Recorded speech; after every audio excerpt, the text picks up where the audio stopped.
علی علی علی علی علی علی علی علی علی علی علی علی علی علی علی علی علی. اعوذ باللہ من الشیطان الرجیم. بسم اللہ الرحمن الرحیم. الحمد للہ رب العالمین والصلاة والسلام علی سیدنا و مولانا ابی القاسم محمد. اللہم صل علی محمد وآل محمد وآلہ الطیبین الطاہرین المعصومین المظلومین المنتجبین الاخیار ولعنۃ اللہ علی اعدائہم الاشرار. اما بعد فقال اللہ تبارک و تعالی فی کتابہ المبین. بسم اللہ الرحمن الرحیم. اقیموا الصلاۃ وآتوا الزکاۃ. ناظرین محترم، خداوند متعال نے قرآن میں کئی مقامات پر نماز اور پھر فوراً اس کے بعد زکوٰۃ کا تذکرہ فرمایا ہے. اقیموا الصلاۃ، اقامہ نماز کرو، نماز کو قائم کرو. وآتوا الزکاۃ، اور زکوٰۃ کو ادا کرو. زکوٰۃ، جب لفظ زکوٰۃ قرآن میں یا کسی اور مقام پر استعمال ہوتا ہے، یہ عمومیت رکھتا ہے. یہ زکوٰۃ کی ہر قسم کو شامل کرتا ہے. زکوٰۃ مال کو بھی شامل کرتا ہے، جو زکوٰۃ 9 چیزوں پر واجب ہے. غلات اربعہ، اور 3 جانور، انعام ثلاثہ، اور سونا اور چاندی. 9 چیزوں پر فقہ شیعہ اثنا عشریہ کے مطابق، امامیہ شیعہ اثنا عشریہ کے مطابق 9 چیزوں پر زکوٰۃ واجب ہے. بعض فقہا کے پاس جو ہے مال تجارت میں بھی زکوٰۃ ہے. اور اسی طریقے سے لفظ زکوٰۃ شامل کرتا ہے فطرے والی زکوٰۃ کو بھی، جو ہم لوگ ماہ رمضان کے آخر میں ادا کرتے ہیں. اس سلسلے میں ایک روایت پیش خدمت ہے. حضرت ابو ابراہیم صلوات اللہ وسلامہ علیہ، اور یہ عمدن نام اس لیے لیا ہے کہ اکثر لوگ روایت میں جب پڑھتے ہیں تو سمجھ میں نہیں آتا کہ کس مولا کی بات ہو رہی ہے. ابو ابراہیم کنیت ہے جو مختلف احادیث کی کتابوں میں میرے 7ویں مولا امام موسیٰ کاظم علیہ الصلوۃ والسلام کے لیے استعمال ہوئی ہے.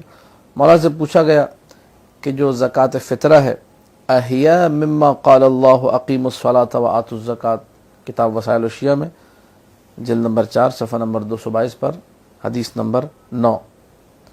یہ زکوٰۃ فطرہ بھی اس آیت میں شامل ہے جس میں اللہ فرماتا ہے اقیموا الصلاۃ وآتوا الزکاۃ. قال نعم، میرے مولا نے کہا اسی میں شامل ہے. اس کے فوراً بعد شیخ حر صاحب وسائل رحمۃ اللہ علیہ نے تعلیقہ لگایا، اگر جا کر 11ویں حدیث کے بعد یہ تعلیقہ لگایا، 2 حدیثیں چھوڑ کر، اور کہا کہ یدل علیہ کل ما دل وجوب الزکاۃ فانہا احد قسمہا. اس زکوٰۃ فطرہ پر تمام وہ احادیث دلالت کرتی ہیں جو احادیث وجوب زکوٰۃ پر دلالت کرتی ہیں. یعنی جہاں جہاں زکوٰۃ کے واجب ہونے کی بات آ رہی ہے، وہاں وہاں لفظ زکوٰۃ شامل کرتا ہے اس فطرے کو بھی. فلذا ہم لوگ اس بات کی طرف توجہ کریں کہ کوئی یہ نہ سوچے کہ بھئی فطرے کا تو تذکرہ ہی نہیں ہے. نہیں، جہاں زکوٰۃ کا لفظ آ رہا ہے وہاں وہاں فطرہ خود بخود اس میں شامل ہے. فطرہ خود بخود وہاں پر آ جائے گا. اب یہ کہ زکوٰۃ فطرے کی اہمیت کیا ہے، حدیث رسول ہے مشہور و معروف. قال رسول اللہ صلی اللہ علیہ وآلہ وسلم، وسائل میں بھی موجود ہے، 8ویں حدیث ہے یہ، اسی صفحہ نمبر اور اسی عنوان کے ساتھ. من صام شہر رمضان، جس نے ماہ رمضان کو مکمل روزے کے ذریعے مکمل کیا، وختمہ بصدقۃ، اور اس کا اختتام صدقے کے ذریعے سے، کہ صدقے سے مراد یہاں پر زکوٰۃ فطرہ ہے. وغدا الی المصلی، اور اس کے بعد وہ نماز کا جو جگہ ہے مصلی جسے کہا جاتا ہے، مسجد کی طرف گیا، بغسل، غسل عید کر کے، رجع مغفورا اللہ، جب وہ پلٹے گا تو وہ بالکل نومولود بچے کی طرح ہوگا، مغفور ہوگا، وہ اس کے تمام گناہ بخش دیے جائیں گے. ایک مقام پر میرے مولا امیر المومنین سلام اللہ علیہ نے فرمایا، جب وہ عید کے دن خطبہ دے رہے تھے، عید کا خطبہ دے رہے تھے. وہ لوگ جو کہتے ہیں کہ جو ہے اس دن عید نہیں منانی چاہیے اور سوگ منانا چاہیے، انشاءاللہ ان کی خدمت میں کچھ عرائض پیش کروں گا بھی، لیکن عرض خدمت یہ خود ہمارے ائمہ نے جب ان کو موقع ملا، جب ان کے پاس حالات ایسے تھے تو عید کے دن خطبہ دیا ہے، اور اس خطبے میں تاکید کی ہے فطرے کے حوالے سے. کہا وَأَدُّوا فِطْرَتَكُمْ، اپنے فطرے کو ادا کرو، فَإِنَّهَا سُنَّةُ نَبِيِّكُمْ، یہ تمہارے نبی کی سنت ہے، وَفَرِيضَةٌ وَاجِبَةٌ مِّن رَبِّكُمْ، تمہارے رب کی طرف سے واجب کردہ ایک عمل ہے. تو فطرہ لازمی طور پہ دینا ہے. اب سوال یہ ہے کہ کتنا فطرہ دینا ہے اور کس کو فطرہ دینا ہے. تو ان 2 سوالوں کے مختصر جوابات. فطرہ آپ نے فی کس، پر ہیڈ 1 سا، 1 سا ہم لوگ عربی میں سا کہتے ہیں، جو کہ 4 مد بنتا ہے تقریباً، اور 4 مد سے مراد ہے 3 کلو گرام. یعنی جہاں جس علاقے میں رہتے ہیں تو ہر بندے کی طرف سے گھر میں وہ شخص جو کہ بالغ بھی ہو، یہ شرائط ذکر کروں، بالغ ہو، عاقل ہو، بے ہوش نہ ہو، مریض نہ ہو، آئی سی یو میں پڑا ہوا نہ ہو کہ اس کو ہوش و حواس ہی نہ ہو، اور آزاد بھی ہو، غلام نہ ہو. آج کل کے دور میں ظاہر ہے سبھی آزاد ہیں، غلام کوئی بھی نہیں. تو بالغ، عاقل، آزاد، بے ہوش نہ ہو، مالی استطاعت رکھنے والا شخص، خود جو ہے وہ زکوٰۃ فطرہ لینے والوں میں نہ ہو، فقیر نہ ہو بلکہ استطاعت بھی رکھتا ہو. تو اس کے اوپر واجب ہے کہ اپنی طرف سے اور اپنے گھر والوں کی طرف سے جن کا وہ خرچہ اٹھا رہا ہے، سب کی طرف سے فی کس 3 کلو گرام وہ جو غذا عام طور پہ اس علاقے میں کھائی جاتی ہے. اب عام طور پہ وہاں آٹا استعمال ہو رہا ہے تو 3 کلو آٹا دیا جائے گا. عام طور پہ تقریباً ہمارے علاقوں میں آٹا ہی استعمال ہوتا ہے، روٹی زیادہ استعمال ہوتی ہے. تو 3 کلو آٹا فی کس دیا جائے گا. 3 کلو آٹا جو قیمت بن رہی ہے 150 200 300 پاکستانی، مجھے نہیں معلوم، علمی اس وقت میرے موجود نہیں ہے بات کہ کتنا ریٹ ہے.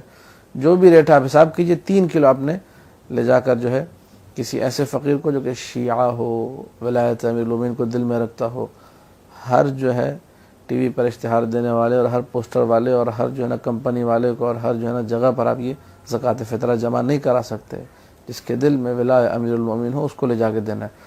دوسرے مقامات پہ دینا دیجئے، پر کسی اور چیز سے دیجئے، ویسے لے جا کے دے دیں، مستحب صدقہ کی نیت سے دے دیں. اما یہ جو مال واجب ہے اس کو اگر آپ دیں گے تو یہ ادا نہیں ہوگا اور باطل ہو جائے گا. تو شیعہ امامیہ اثناعشری کو لے جا کر دینا ہے، اور مستحق کو دیں. جو خوددار لوگ ہیں، جو ہاتھ نہیں پھیلاتے، ان کو مقدم کریں، ان کو لے جا کر دیں. اور اس فطرے کی جو ہے واجب ترین جو عبادت ہے، اس کے ذریعے سے ماہ رمضان کے روزے قبول ہوتے ہیں. بعض روایت میں اس کو عمل صالح کہا گیا. وہ عمل صالح جس کی وجہ سے ماہ رمضان کے روزے قبول ہو جائیں گے. مولا سے پوچھا گیا مولا یہ عمل صالح کیا ہے؟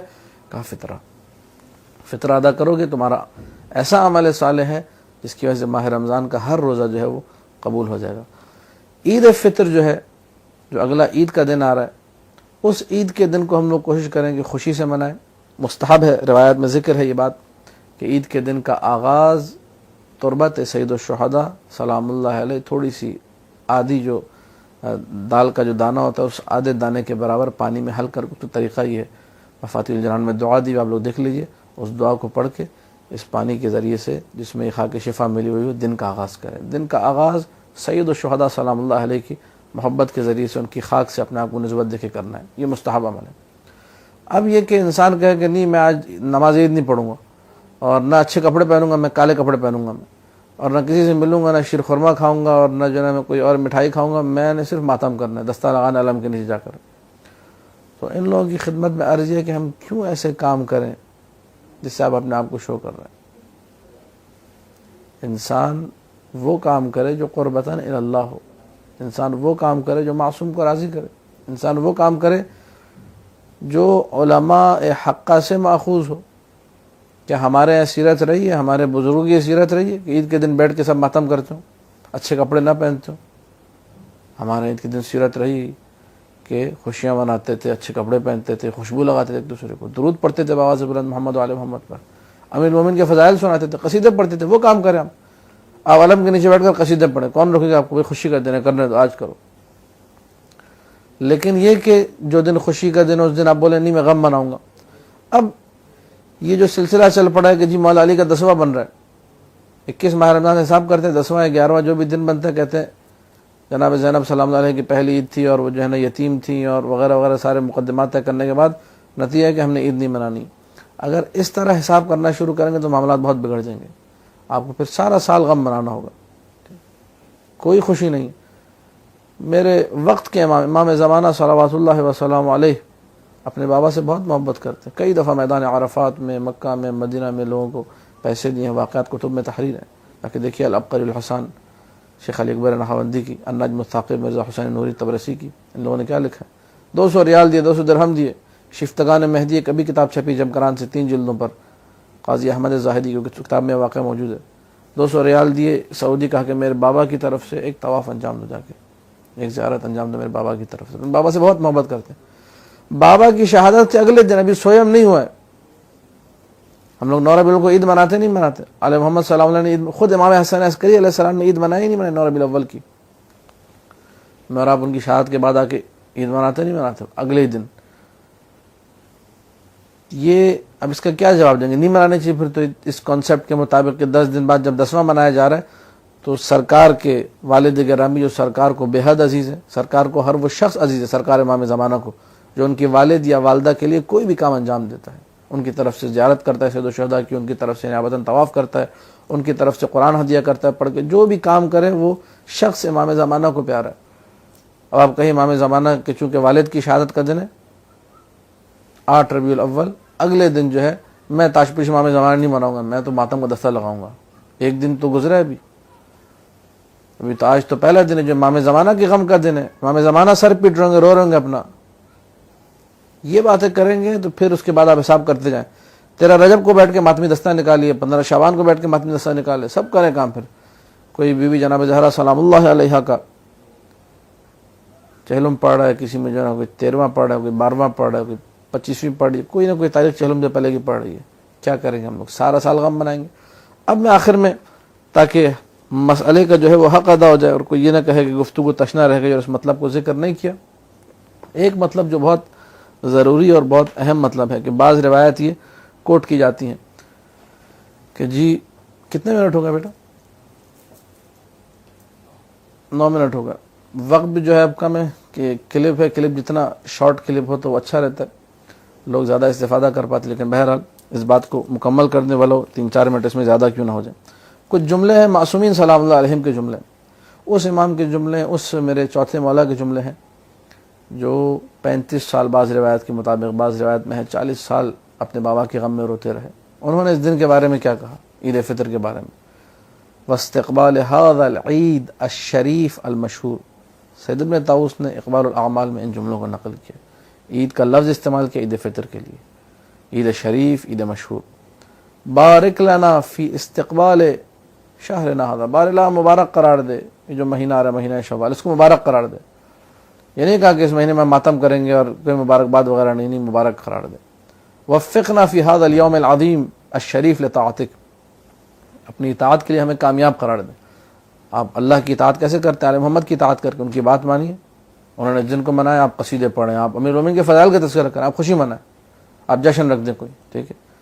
شیعہ وہ ہے یفرحون لفرحنا، جو ہماری خوشی میں خوش ہیں، ہمارے غم میں غمگین ہے. اب وہ جو غم ہے وہ کس طریقے سے منانا وہ بھی میں بھی ذکر کروں گا تاکہ جو لوگ غم منانا چاہ رہے تھے غم منائیں، ہم بھی غم منائیں گے انشاءاللہ. لیکن وہ غم یہ ہے جو غم اصل غم ہے. الحمدللہ الذی بلغنا هذا اليوم الشریف. یہ سب جملے میرے مولا امام زین العابدین علیہ السلام کے. حمد اس خدا کی جس نے ہمیں اس شریف دن تک پہنچایا، جس نے اس شریف دن کو ہم تک پہنچایا. یہ ہماری زندگی میں دن آیا. الفرد جو اکیلا دن ہے، العظیم بڑا دن ہے، مبارک دن ہے. قریب المثابہ عظیم المنزلہ دن ہے. یہ المشہود الموعود الذی احل فیہ الطعام. اللہ نے اس دن میں کھانے پینے کو حلال کر دیا کیونکہ ماہ رمضان میں حرام تھا دن میں کھانا، اس میں حلال ہو گیا. وحرم فیہ الصیام وجعلہ عیدا لأہل الاسلام. اس دن کو عید قرار دیا ہے تمام عالم اسلام کے لیے. کون فرمانا؟ چوتھے مولا. پانچویں ایک اور مقام پہ فرمایا وبارک لنا فی یوم عیدنا وفطرنا. صحیفہ سجادی میں موجود ہے. بار اللہ ہمارے جو عید کا دن ہے اور ہمارے افطار کا جو دن ہے اس کو ہمارے لیے مبارک قرار دے. اب چوتھے مولا سے آپ کہیے کہ مولا یہ تو مبارک نہیں ہونا چاہیے، دن تو ماتم ہونا چاہیے، آپ تو خود گریہ کرتے ہیں، آپ کیوں ایسی باتیں کر رہے ہیں؟ کہے کوئی جا کے، کوئی جرات کر سکتا ہے؟ کوئی گستاخی نعوذ باللہ ذالک کر سکتا ہے؟ جو معصومین نے بتایا اس حوالے سے میں اور آپ کوشش کریں. اب یہ کہ وہ غم کیا ہے، وہ روایت کیا ہے، یہ پکڑو بیٹے کتاب پکڑو. یہ میں کتاب مرآت العقول علامہ مجلسی کی کتاب ہے اور اس کی یہ 16ویں جلد ہے. اس 16ویں جلد میں صفحہ نمبر 411 پر یہ حدیث موجود ہے. اس کو پڑھ کے اس گفتگو کو مکمل کروں گا. دوسری حدیث ہے باب النوادر ہے. یہ کتاب الصیام کے بعد کچھ نادر حدیثیں موضوع سے ہٹ کر اس میں یہ عید کے حوالے سے حدیث آئی. احمد ابن محمد عن علی بن الحسین عن عمرو بن عثمان عن حنان بن سدیر عن عبداللہ ابن دینار عن ابی جعفر علیہ السلام. امام محمد باقر علیہ الصلوۃ والسلام سے یہ حدیث ہے. قال یا عبداللہ، عبداللہ ابن دینار سے کہا ما من عید. اچھا میں سند پہ کوئی گفتگو نہیں کر رہا، ضعیف ہے معتبر ہے کیا ہے. علامہ جو ہے مجلسی نے جو قول مشہور نقل کیا اولا تو حدیث ضعیف ہے، واضح لکھا نہیں چاہیے الحدیث الثانی مجہول. ابھی ہم لوگ سند پہ بات ہی نہیں کر رہے، ہم لوگ سند سے غض نظر اور قطع نظر کر کے گفتگو کر رہے ہیں. یا عبداللہ، اے عبداللہ ابن دینار، ما من عید للمسلمین اضحی ولا فطر. کوئی عید نہیں ہے مسلمانوں کے لیے. آپ تو فطر کی نفی کر رہے ہیں، وہ کہہ رہے ہیں بقرعید بھی کوئی عید نہیں. امام نے خود فرمایا مسلمانوں کی کوئی عید نہیں ہے، نہ اضحیٰ نہ فطر، الا مگر یہ کہ وہ عید ایسی ہوتی ہے جس میں آل محمد کا غم تازہ ہو جاتا ہے. الا وهو یجدد لآل محمد فیہ حزنا. وہ دن آل محمد کے لیے حزن و غم و اندوہ کو تازہ کر دیتا. غور سے سماعت فرمائیے. قلت تو راوی کہتا عبداللہ بن میں نے مولا سے پوچھا وَلِمَاذَا، مولا ایسا کیوں؟ قال لأنهم يرون حقهم في يد غيرهم، کیونکہ یہ اپنے حق کو کسی دوسرے کے ہاتھ میں دیکھتے ہیں. اب دو جملے اور سماعت فرمائیں، آپ کی زحمت تمام. علامہ مجلسی رحمۃ اللہ علیہ، جس نے تشیع کی عجیب خدمت کی اپنی کتاب بحار الانوار کے ذریعے سے، اور بحار الانوار کو مکمل کرنے کے بعد یہ کتاب مرآت العقول کو تحریر فرمایا ہے بحار الانوار کے مؤلف نے، جس کی عجیب نگاہ روایت پر اس کے جملے ہیں. کیوں ہر عید کے دن امام کا غم تازہ ہو رہا ہے؟ پانچویں مولا فرما رہے ہیں کہ کوئی عید ایسی نہیں آتی. جمعے کے دن عید ہے، ٹھیک ہے، اضحیٰ عید ہے، فطر عید ہے، جتنے عید کے دن ہے ہمارا غم و اندو، ہمارا حزن تازہ ہو جاتا ہے. مولا یہ کون سا حزن ہے؟ علامہ مجلسی کی شرح سماعت فرمائیے. فرماتے ہیں علامہ مجلسی لأن العید انما وضع، عید کا دن اس لیے کہلاتا ہے کہ لوگ سارے امام کے قریب جائیں. سلام ہے میرا ان لوگوں کو جو عید فطر یہاں پہ کربلا میں مناتے ہیں. عید فطر آ کر حرم امیر المومنین میں مناتے ہیں، سامرہ میں مناتے ہیں، امام زمانہ کے سرداب میں مناتے ہیں، اپنی عید فطر کو کاظمین میں مناتے ہیں، مشہد امام رضا میں مناتے ہیں، مدینہ میں جا کر مناتے ہیں اپنی عید کو، کہ میں آل محمد کو سلام کروں گا. آل محمد کا قرب میرے لیے سب سے بڑی عید ہے. یہ علامہ مجلسی کی بھی جملہ ہے. عید کو رکھا اس لیے گیا کہ سارے لوگ رجوع کریں کس کی طرف؟ اپنے وقت کے امام کی طرف، اور اس سے اپنے دین کو سیکھیں، اس سے اپنے معالم کو سیکھیں. جب ائمہ یہ دیکھتے ہیں کہ ساری جو باطل حکومتیں وہ برسر کار ہیں وہی کام کر رہی ہیں اور لوگوں کو دین سے دور کر رہی ہیں، گمراہ کر رہی ہیں، میں عربی کا ترجمہ کر رہا ہوں جلدی جلدی، تو وہ اس باعث ائمہ محزون ہوتے ہیں. ورنہ امام کیوں محزون ہوگا؟ امام کو کیوں غم اندو ہوگا؟ امام کا غم و اندو اس وجہ سے ہے کہ لوگ ہمارے پاس نہیں آ سکتے، لوگ ہم سے دور ہیں. کاش کہ عید کا دن ہوتا، حکومت ہماری ہوتی، انشاءاللہ اللہم عجل لولیک الفرج، میرے مولا کا ظہور ہو، میرے مولا کی حکومت ہو، سب عید اپنے مولا کے پاس منائیں. اس لیے ان کا غم و اندو ہے. وإلا خود ذاتی طور پہ اپنا کوئی ان کا غم و اندو نہیں ہے، کیونکہ وہ ہر حالت میں جو ہے کامیاب اور کامران. ان کا غم و اندو اس وجہ سے کہ شیعہ ہمارے پاس نہیں ہے. آپ نے غم و اندو منانا ہے، میں آپ کے ساتھ ہوں، میں بھی مناتا ہوں. تمام علماء یہ غم و اندو مناتے ہیں. آپ عید کے دن بیٹھے مصلی پر 2 رکعت نماز پڑھیں، امام زمانہ کو ہدیہ کریں. میرے مولا یہ عید آئی اور اس عید میں بھی آپ کا دیدار مجھے نصیب نہیں ہوا. اللہم ارنی الطلعۃ الرشیدہ والغرۃ الحمیدہ واکحل ناظری بنظرۃ منی الیہ. بار اللہ مجھے میرے مولا، میرے آقا امام زمانہ کا دیدار نصیب کر دے. ایک لمحہ جو ہے انسان اپنے مولا سے توسل کرے کہ مولا ایک اور عید آ گئی، ایک اور میری زندگی کا سال گزر گیا، ایک اور میرا ماہ رمضان گزر گیا، ایک اور لیلۃ القدر میری آپ کی بنا گزر گئی، ایک اور میری عید آپ کی بنا گزر گئی. آپ کا دیدار مجھے نصیب نہیں ہوا. مولا میں آپ کو ڈھونڈتا پھرتا ہوں چاروں طرف. مولا میری ہر وقت تمنا ہوتی ہے کہ کاش کہ ایک لمحہ ایسا آ جائے، مجھے وہ پل، وہ لمحہ نصیب ہو جائے کہ جب میں وقت کے امام مہدی فاطمہ سلام اللہ علیہ کی زیارت کروں. مولا وہ لمحہ کب آئے گا؟ یہ غم منانا، یہ غم منائیے، لیکن ایسا غم کہ جس میں انسان عید کی نفی کرے، یہ ائمہ کے لیے باعث اذیت ہے. معالم اسلام، معالم دین کو آپ چھوڑ کر اگر عید منانے جائیں گے تو یقین جانیے امام زمانہ کو ناراض کریں. آپ امام زمانہ سے توسل کریں، ان کے غم میں آنسو بہائیں، کوئی آپ کو برا نہیں کہے گا. لوگ کہیں گے اچھا عمل ہے، بہترین عمل. یہ حزن ہے میرا غم یہ ہے عید کے دن کہ عید آئی اور میں اپنے مولا کا دیدار نہ کر سکا. دعا کیجئے خداوند متعال ہم سب کو سرکار کی زیارت نصیب فرمائے.